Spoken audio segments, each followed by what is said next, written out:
Are we victims of our circumstances, powerless in the face of things we can't control? Sometimes it may seem so, but for believers in God, we have far more power over this world than we may think.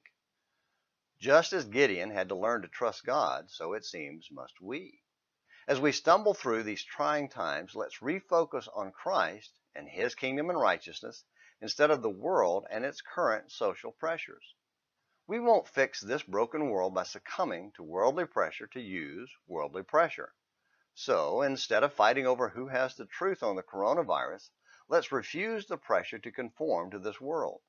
Instead, let's point people to Jesus as the only solution. If you want to fight, then fight for Christ and the truth of the gospel instead of over which of this world's rulers has the truth. Today's Morning Minutes in the Bible on Throwback Thursday looks back to some timely insight in Plain Talk magazine from January 1977. Situation Slaves by Dan Shipley. Pilate knew that Jesus was innocent.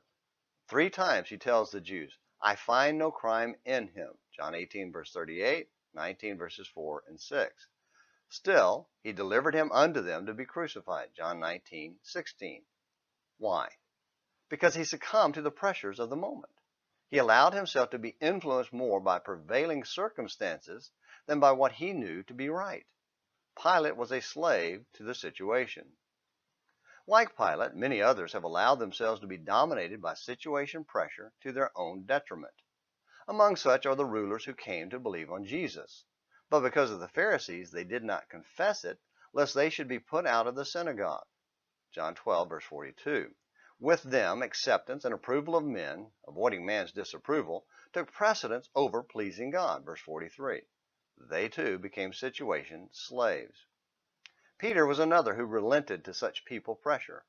Shortly before Jesus' betrayal, he had said, Even if I must die with thee, yet will I not deny thee. Matthew 26:35. Yet, just a short time later, Peter finds himself in a different situation. And here, while warming himself by the enemy's campfire, he denies Jesus 3 times. He proved a slave to the situation. But this wasn't the only time. Peter repeated his mistake at Antioch by refusing to eat with the Gentiles in the presence of certain Jews, fearing them that were of the circumcision. Galatians 2, verse 12. Worse, others were influenced by his example, and the rest of the Jews dissembled likewise with him. Verse 13. Situation slaves seldom serve alone. The situation pressures to which Peter and Pilate and others have succumbed continue to enslave. As it respects youth, we have called it peer pressure. God calls it conforming to the world, Romans 12, verse 2. Whatever it may be called, it means subordinating my character and convictions to the tastes of present company. It means being more influenced by what they are than what I am.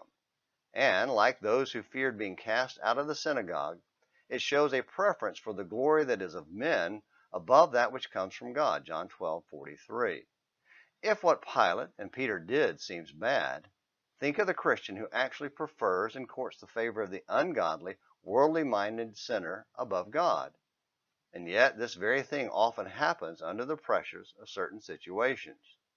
Surely we don't have to hear the rooster crow to know that such conduct denies Christ as effectively as Peter ever did.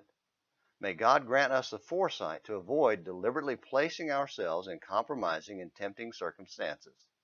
This will mean avoiding such places and people, 1 Corinthians 15:33, that we know will generate conforming pressures. The broad way is filled with former Christians who thought they could run with the world and walk with Christ at the same time. We must be careful not to let our associates determine what we will be like. However, when it is not possible to isolate, we must insulate. That means developing the kind of character that repels every appearance of evil, the kind that yields only to God and His will, and not to transitory temptation.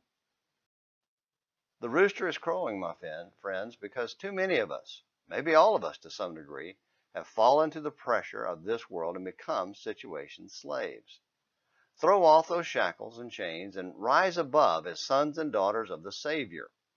Have faith, like Gideon, that we can defeat God's enemies with just a tiny army. Well, thanks for watching. Until tomorrow, this is James McClenny hoping you have a great day.